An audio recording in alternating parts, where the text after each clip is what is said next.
But first tonight, it's election season that's well and truly here. The political slugfest between Narendra Modi and Rahul Gandhi now continuing ahead of the big elections in Gujarat and Himachal Pradesh this month. The first salvo came from the Prime Minister, who was in Kangra in Himachal Pradesh. He called the Congress a laughter club. Modi then asked the voters there to show the Congress the door. Later in the day, he inaugurated a gate at the Akshardham temple in Gandhinagar as part of its Silver Jubilee celebrations. But in another corner of Gujarat, in South Gujarat, Rahul Gandhi was attracting large crowds too. He later at a rally called the BJP a party of Kauravas. Tonight, we start with the face-off that is now dominating the political scene.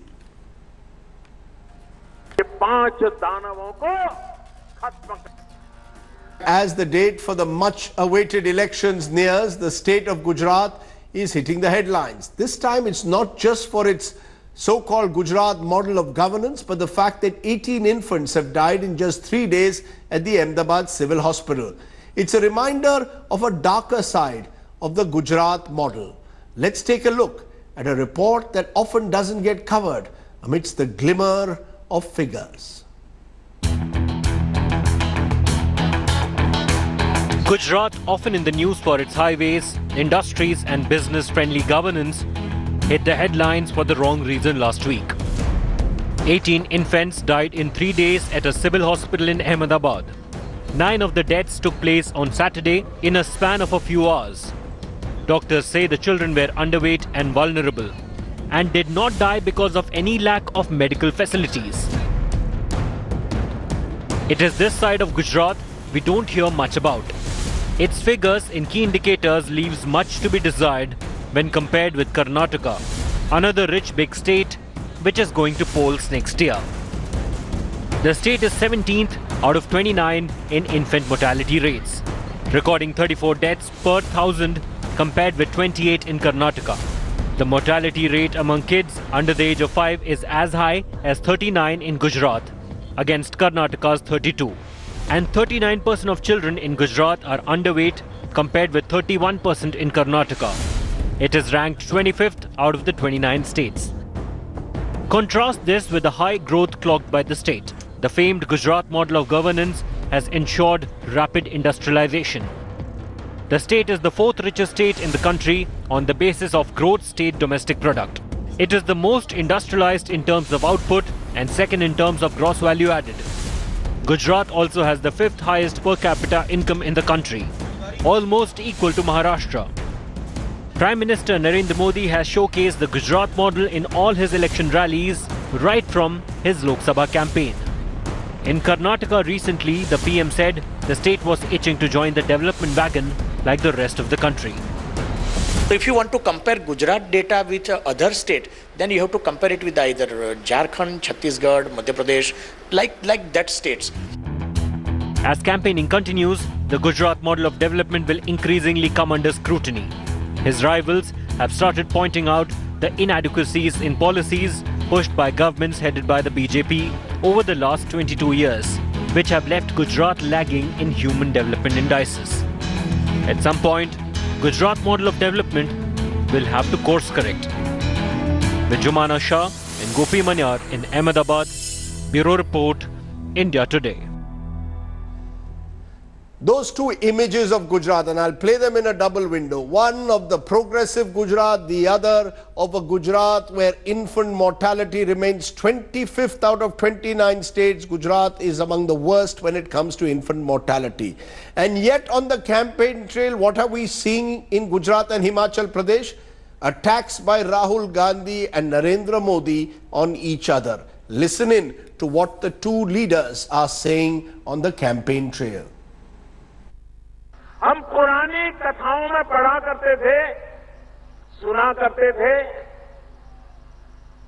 कि देव और दानवों के बीच में लड़ाई हुआ करती थी और देव कोई भी शुभ काम करते थे तो राक्षस उसमें विघ्न पैदा करते थे। कभी ये नहीं सुना था कि देवों के सामने राक्षसों को पैदा करने का काम किसी शासन में बैठे हुए व्यक्तियों ने किया हो, ऐसा कभी हमने पुराणों में नहीं पढ़ा था। और कृष्ण जी ने दुर्योधन से कहा, पांडव मान गए हैं, 5 गांव इनको दे दो, लड़ाई नहीं होनी चाहिए। और दुर्योधन ने जवाब दिया, मेरे पास सत्ता है, मेरे पास शक्ति है, सुई की जो नोक है, बिना लड़ाई के नोक भी नहीं दूंगा। आज भी सत्य और असत्य के बीच में लड़ाई है।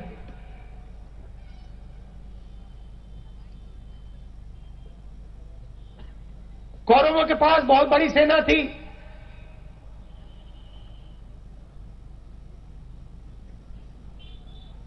बहुत सारे लोग थे, बड़ी आर्मी थी, हथियार थे। पांडवों के पास सिर्फ सच्चाई थी और कुछ नहीं था। और मैं आपको बताना चाहता हूं कि मेरे पास सिर्फ सच्चाई है और कुछ नहीं है।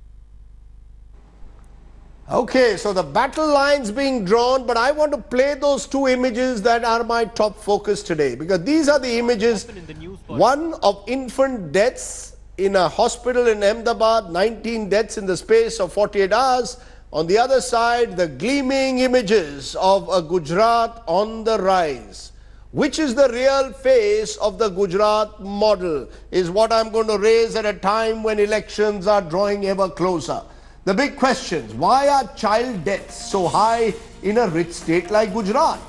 Is Gujarat really a model of governance, or is that model losing sheen? Is the battle for Gujarat being fought at all over the Narendra Modi model? Does the Gujarat model of governance need a course correction? Has Gujarat slowed down after Mr. Modi left the state in 2014? Or is Gujarat still better than most Congress-ruled states? These are just some of the questions that I'm going to raise today in my face-off tonight. Joining me now, Nalin Kohli, national spokesperson of the BJP, and Tom Vadakan, the spokesperson of the Congress party. Appreciate both of you joining us on the program. Nalin Kohli, you know, every time one sees Gujarat's propaganda material of the BJP, it is of gleaming roads, it is of 100% electricity supply, it's of high business investment. But there seems to be a darker side. As per the National Family Health Survey of 2015-16, up to 39% of children in Gujarat are underweight. And in terms of underweight prevalence, Gujarat is ranked 25th among 29 states, only ahead of UP, Madhya Pradesh, Bihar and Jharkhand. Is there a darker side to the Gujarat model, Mr. Nalin Kohli, that is not being revealed?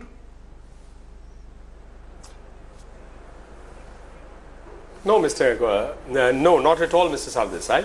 There is nothing as a darker side that's not being revealed. I think you need to look at it logically. That's the reality of the inequalities that are in India. And the question is, how do you reduce that gap? Which is what a model is all about. So when you look at it in absolute terms, and you look at Gujarat, it is a forefront in many, many terms with regard to the absolute numbers when you look at a state. So therefore, in every state, there is poverty, there is a middle class, there is abject poverty, which is below poverty line, and then there is the rich or the super rich. That's true for all India, and that is then translated down to the states. The question is, within a state, is the delivery mechanism, the mechanism of governance, improved to reach out to more and more? Gujarat, when you talk of gleaming roads, it's not meant for the rich or the poor. It's meant for the citizens and serves each one of them irrespective whether it is rich or poor.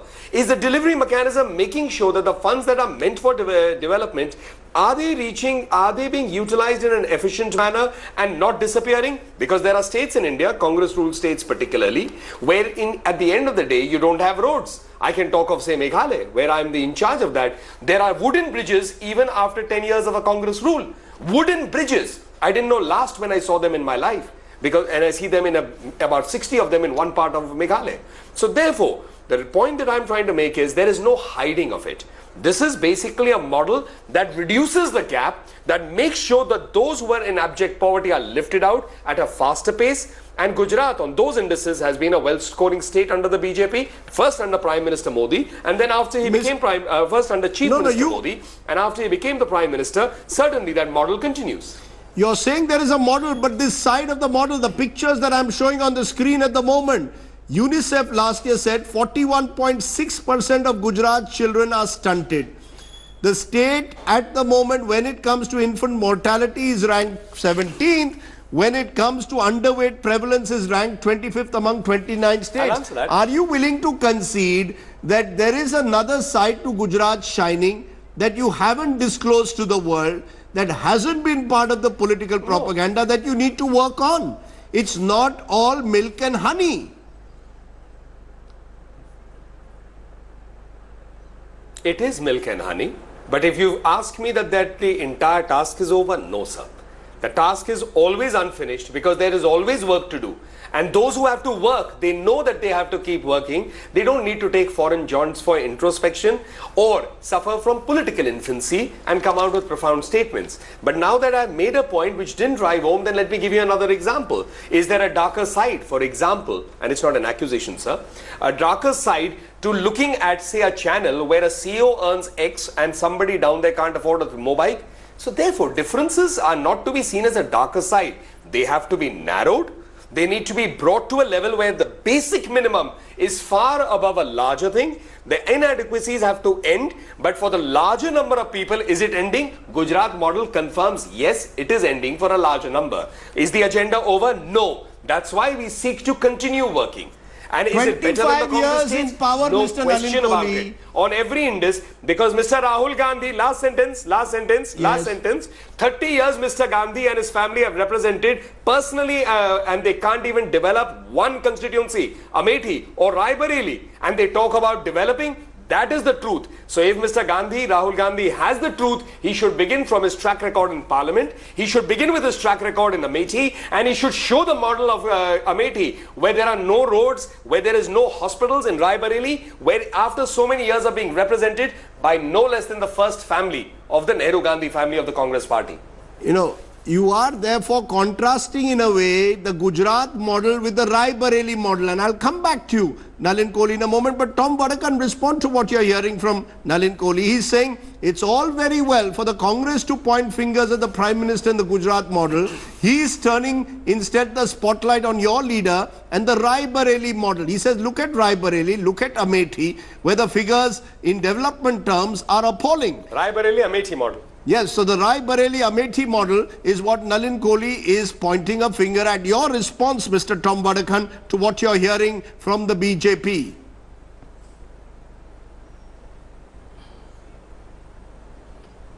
Rajdeep, yes. Nalin Kohli I consider to be a very reasonable spokesman, and the fact that he's going all the way to Meghalaya, he's comparing it with other states. Your question to him is very straight. What is your track record on Gujarat model? Now Gujarat, let me put this on record, even during our time was one of the top developing states, and it is not rocket science technology that was introduced after Modi ji came in. Now what has happened is there was one chief minister followed by His Excellency Rupani. Now all that from Gujarat model to Rupani model and now to Yogi model. Now they are following the Yogi model perfect to the last sentence. Mr. Vadakan, now you had the civil hospital. Mr. Vadakan, I asked you a question. Mr. Vadakan, I asked you a question about the Raebareli model. You tell me, I have questioned Mr. Nalin Kohli on the Gujarat model. I am asking you on the Raebareli Amethi model. You tell me, how can you point fingers at Mr. Modi's development track record when they will point fingers at your party's track record in Raebareli and Amethi?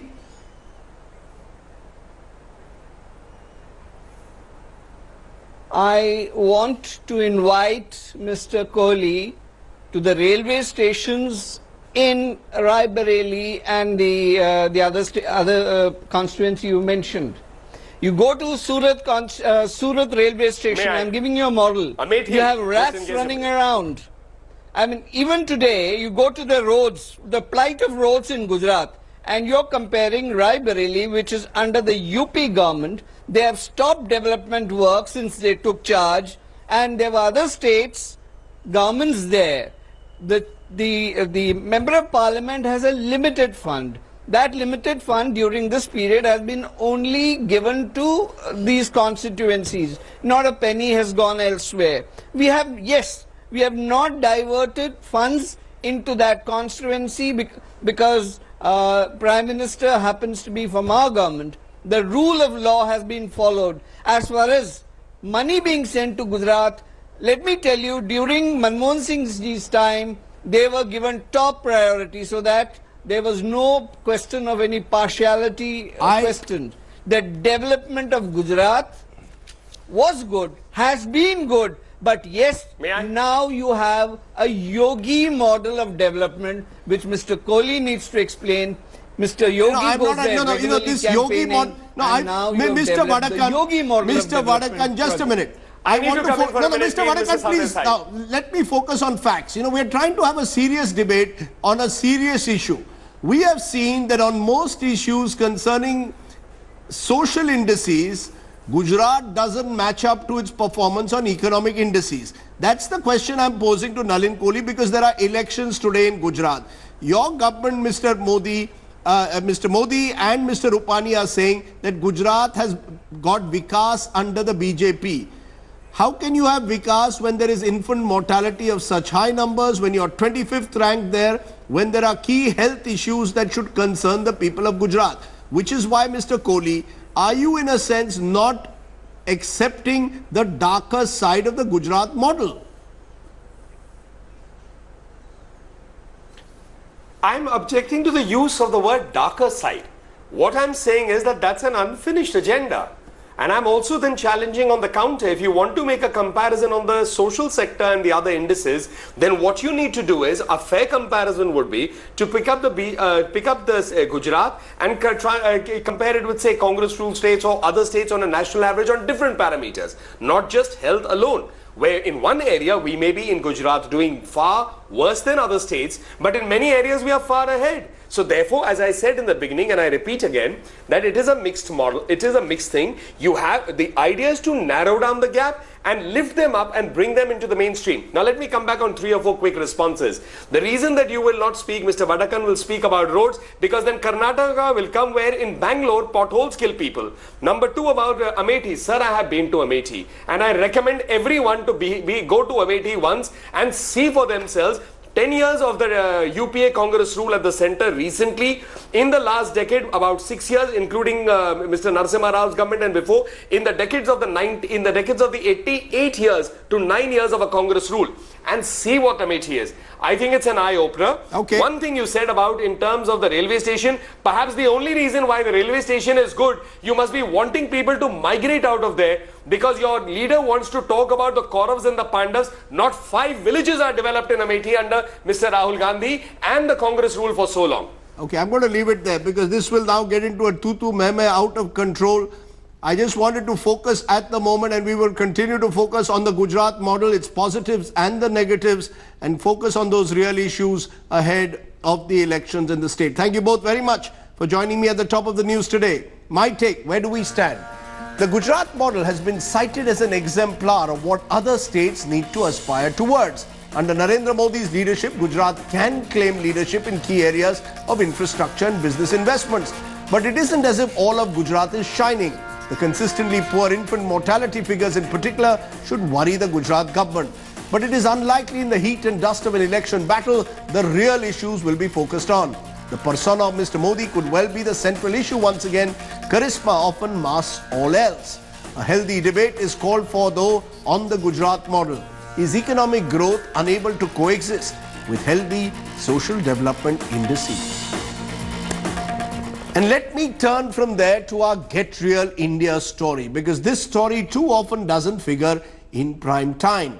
The death toll in the massive explosion at the National Thermal Power Corporation's Raebareli-based Unachar plant has now reached 30. Over 100 people are injured. 2 inquiries have been ordered to ascertain the cause, even as politicians make a beeline to the site. My question is, Does anyone really care for the conditions in which our laborers work in such situations? A report from the ground.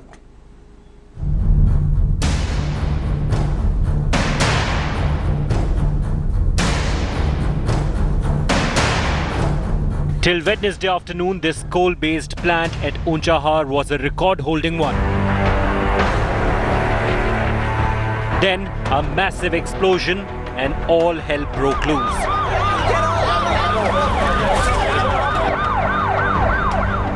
ये वो जगह है जहां पर plant के अंदर blast हुआ था। ये बॉयलर है और आप फटा हुआ बॉयलर बकायदा देख सकते हैं। By Thursday morning, ministers and officials were at the affected site. देखिए, मैं अभी इस प्रकार की किसी भी बात पे टिप्पणी नहीं कर सकता, क्योंकि जब तक एनटीपीसी की टीम अपने अंतिम निष्कर्ष पे ना पहुंच जाए तब तक कुछ कहना बड़ा मुश्किल है। लेकिन मैं इतना कह सकता हूं कि अभी हमारी जो प्राथमिकता है घायलों के उपचार की, हम पूरा ध्यान उस पर दे रहे हैं। डिटेल में हम लोग जाएंगे कि क्यों हुआ और किस कारण से हुआ और इससे हम लोग क्या क्या सबक ले सकते हैं। जांच की हमको लगता है कि about 30 days they should complete it. 30 दिन में वो लोग कंप्लीट कर लेंगे। Raebareli, a Congress party bastion, saw the party's Vice President Rahul Gandhi paying a visit. हम तो मांग करेंगे जुडिशियल इंक्वायरी की और बिल्कुल निष्पक्ष इंक्वायरी होनी चाहिए। अगर इन्होंने उस प्रोजेक्ट को मुकम्मल किया होता, जिस हॉस्पिटल को हमने शुरुआत किया था, अगर उसको कंप्लीट किया होता तो आज बहुत सारी जानें बचाई जा सकती थी। आज लखनऊ लोगों को नहीं जाना पड़ता। While politicians did what they always do, friends and relatives had only anger and grief to offer. यहाँ पे मौत के मातम मान गए थे, बहुत लोग जल रहे थे। मतलब ऐसा हुआ कि ये राख की वजह से हुआ। फटा तो राख का ये जो साधन है जाने का, वो साधन बनाया ही नहीं गया, प्लांट को चालू कर दिया गया। The unit has now been shut, but what happened remains unanswered. Was it a case of haste? Or did the NTPC underestimate the problem till it was too late?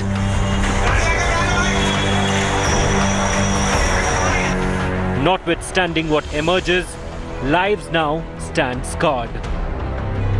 Only time can tell if and when those responsible are held accountable. With Kumar Abhishek and Shivendra Srivastav, Bureau Report, India Today. Welcome back. Tomorrow in the national capital, World Food India 2017 will showcase India's culinary delicacies from across the country. Now, this comes at a time when there are reports that khichdi would be also served at this special festival in the national capital and be promoted possibly as a national dish. Take a look at just what khichdi first means to the country.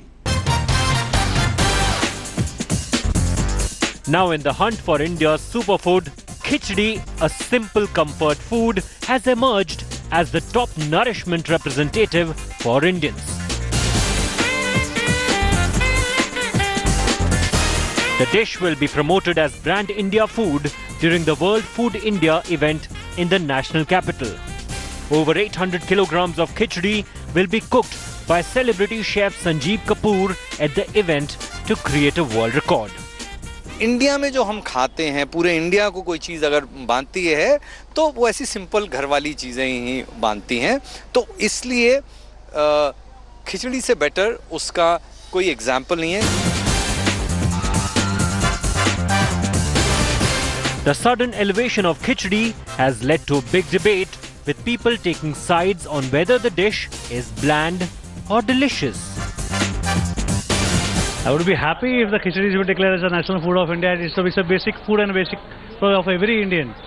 The people who eat biryani need a khichdi also. बहुत पसंद है, बच्चे को, बड़े को, बुड्ढे को, सबको पसंद है. All the Bengali families make khichdi as a lunch or as a dinner because khichdi is a very time-consuming food to do and it is very healthy also. But those who don't like khichdi needn't fret about it. The government assures khichdi won't be a national food. The mixture of rice, pulses and lentils has different versions across the country prepared by chefs and grandmothers. But is it good enough to be India's superfood? Why not a masala dosha or a pav bhaji or pulao or biryani? Well, that is a different debate altogether. Bureau Report, India Today. Joining me now is the Union Minister for Food Processing, Harsimrat Kaur Badal, whose big idea it is to build this super World Food India 2017 concept. Appreciate your joining us, ma'am. First of all, I believe you've already settled the debate. Khichdi, I presume, will not be the national dish, but I'm told 800 kgs of khichdi are being prepared tomorrow at World Food India 2017. What's the concept of this World Food India?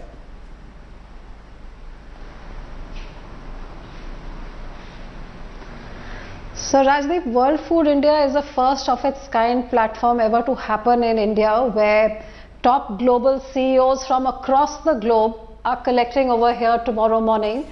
We've got policy makers from our central and our state governments, along with almost 15 other countries whose ministers are policy makers are also going to be here.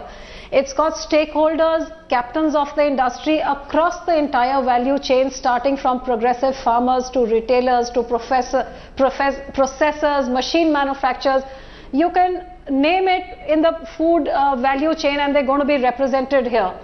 So this is the first of its kind, where under one roof, from farm to fork, you get to meet the policymakers, the stakeholders, the farmers, everybody. And we expect a lot of solid business to happen over here. In fact, I'm happy to announce that the business I thought would be generated post the event has already been fixed before the event has started off, and we've got about 5,000 meetings fixed up over the next 3 days, which is going to generate a whole load of more business. So keeping in mind our government's vision, the Honorable Prime Minister's vision to double the farmers' income by 2022, I think this ministry plays a very key role in addressing a lot of the issues, whether it's enhancing farmers' income by turning them towards value addition and eventually agro-processing. Right. It's one of the largest generators of employment, this sector. It works in controlling wastage, so making more food available for more people to eat. So a revenue generator as well as an employment generator, helps the farmers, helps the traders and helps business. I'll come to the business side. World Food India is going to be the first of its kind, where everybody across the value chain gets together. I'll come to the moment, actually whether that will translate into investments in the food processing sector in a moment. But I just want to understand on brand khichdi itself. It appears that you put khichdi at the forefront as this symbolizing India's great culture of unity in diversity. Yeah. Others are asking then, what about biryani? What about the other forms of Indian food that have been part of our lives? Was there any particular reason that you decided that 800 kgs of khichdi will be prepared for all these dignitaries from across the world?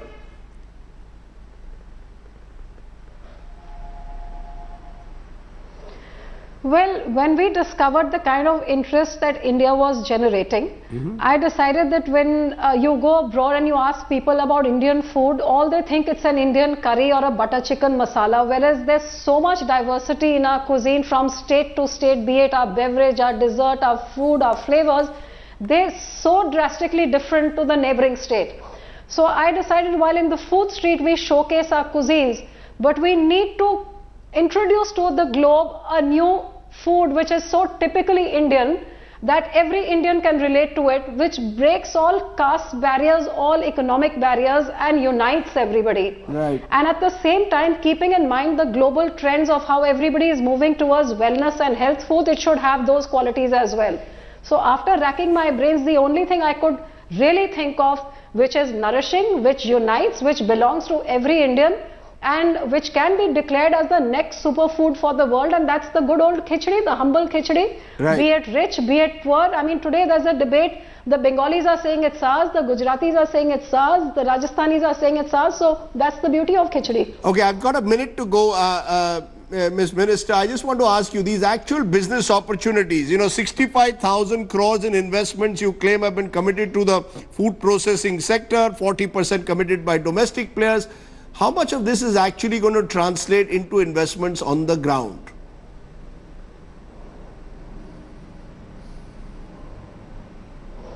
Well, let me tell you, these are those investments which have been tied up. We know in which company, in which sector, in which place and how much. So, the homework has all been done, just the announcements are to be made. In fact, the announcements would have probably been made over the last 3-4 months as we were closing these deals, but I wanted to just collect it all and announce it at World Food India. So like I said, that 6 months ago when people would ask me what's the outcome of World Food India, I told the press that I expect investment worth $10 billion to come in over the next 3 years. I'm happy to say that not post-event but pre-event, after highlighting the policies and the opportunities in this sector, we've got concrete commitments for that amount of money already, and I expect that figure to rise quite substantially after the next 3 days. Let's leave it there. It's an interesting concept that you've chosen and an attempt to build brand India in terms of food. Appreciate your joining us, Harsimrat Kaur Badal, on the news today. Coming up next is our good news today story. Nagpur University graduate Rahul Bajaj is the first visually impaired Indian to win the prestigious Rhodes Scholarship. He'll be joining me live in the studio. Welcome back. Let's turn to our good news today story. And there's lots of good news that happens in this great country of ours that often doesn't get covered on prime time. Here's one today. Nagpur University graduate Rahul Bajaj is the first visually impaired Indian to have been awarded the prestigious Rhodes Scholarship to go to Oxford University. Rahul originally hails from Kashmir, at less than 5% vision since birth. He's now been awarded the scholarship to pursue his higher education in Oxford. And today, he joins us in the studio. Thanks very much, Rahul, for joining us. First of all, many congratulations. You can give us a big smile because you've obviously gone through a tough, arduous process to get where you have. What was the biggest challenge that you faced in the last year in particular as you were preparing in a way to become a Rhodes Scholar? Was this on your agenda or did it just happen? Thank you, Rashdeep. I'm very excited to be here. And just a factual correction, I'm from Nagpur. Not from Kashmir, but to answer your question, I think the biggest challenge for me was being able to convince myself that applying for the Rhodes Scholarship would be a worthwhile endeavor. So, you know, most people apply in their final year, but last year I did not believe that my profile was sufficiently robust for me to have a chance to get the scholarship. But this year, a friend of mine who got the scholarship last year encouraged me to apply. And that's when I decided to apply. So being able to decide that I should apply was the biggest challenge for me. You know, I want to understand this, Rahul. You said in an interview I saw that it's unfair to focus on the fact that I'm the first visually impaired person to get the Rhodes. Do you believe in a sense that's something that you feel should not be seen necessarily as your handicap? I don't mean when I say that people should not make that the central feature of any news story. By that I don't mean that it's not a handicap. Make no mistake about the fact that if you are a person with a disability in India, the odds are heavily stacked against you, right? But at the same time, the point that I wanted to make is that, you know, it's important to say that you got the scholarship despite being blind, but at the same time that need not be made the headline story. And you know, there are many other things to my profile. I was a first ranking student in my university. I used to write for a leading blog. I have interviewed some of the leading judges who are disabled. Instead of focusing on all of that, the focus was solely on my disability in the headline, which is when I thought that it should be situated within a broader context as opposed to being made the central feature of any news story about me. Interesting the way you're putting it, because obviously in a sense you do become a role model for many people who believe that will we be able to overcome disabilities, will we be able to sort of overcome the challenges that life poses to achieve our dreams. What would you like to tell all those children out there who may well share your dreams but may not have your quiet determination to succeed? I think having the determination to succeed is not an innate attribute which one is born with. You have to cultivate that if you wish to achieve anything. And the other thing I would say is that insofar as people with disabilities are concerned, it's more a question of society being able to ensure that they are provided the opportunities that are given to their able-bodied counterparts. as much as it is a function of the disabled person having the belief and confidence, it's also a function of the society being able to make opportunities available to them. So the one message that I would have for them is that people with disabilities should have the courage to assert themselves and not to let their disability impede their ability to realize their full potential. And it's only when people like me, people with disabilities, getting the Rhodes Scholarship no longer remains a newsworthy item that we will have achieved true equality. That's an interesting way again to put it, that the day should come when a person with disability should not necessarily be seen that, it shouldn't be seen that that's the headline. But what are the plans? What are your next plans? What do you want to do in Oxford? I'm told you want to do the BCL, which is as tough as it gets in Oxford. So you obviously want to do the toughest law degree that Oxford has to offer. Yes, definitely. As part of the Rhodes Scholarship, I do plan on doing the BCL and MPhil during my 2 years there. Then I plan on coming back to India to litigate on issues at the intersection of intellectual property and constitutional law. And more broadly, I also see myself emerging as a way paver for persons with disabilities. And by that, I don't necessarily mean that I see myself being a disability lawyer or leading a disabled person's organization, but I see myself using my talents and abilities in ways that help redefine what it means to be disabled in India and that help break some of the glass ceilings that have held the disabled back thus far. Let me therefore ask you in conclusion, do you believe that those glass ceilings are being broken? Because you're doing it. Do you believe that the time has come for genuine equal opportunity in this country? Once you have equal opportunity, all glass ceilings can be broken. I do agree with the premise of your question that equal opportunity is the way to ensure equal outcomes, equality of outcomes. But I will say that to your question about whether we have come to that point, I think a lot of the discourse on disability issues in India today is couched in very patronizing terms. So our Prime Minister himself describes persons with disabilities as Divyang, people with divine bodies. And by doing so, he sort of makes everyone believe that they are endowed with certain supernatural qualities.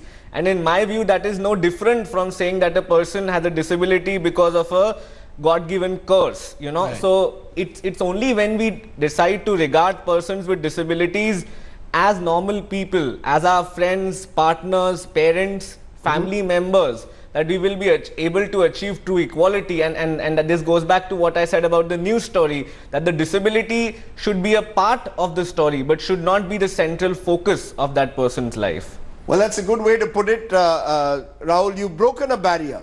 Let me put it that way. My headline would be, you've broken yet another barrier. You are, in that sense, a trendsetter. And I congratulate you, and I wish you all the very best of success at Oxford and beyond. Thanks very much, Rahul, for joining us. You made your parents very proud today. Thanks for watching the video.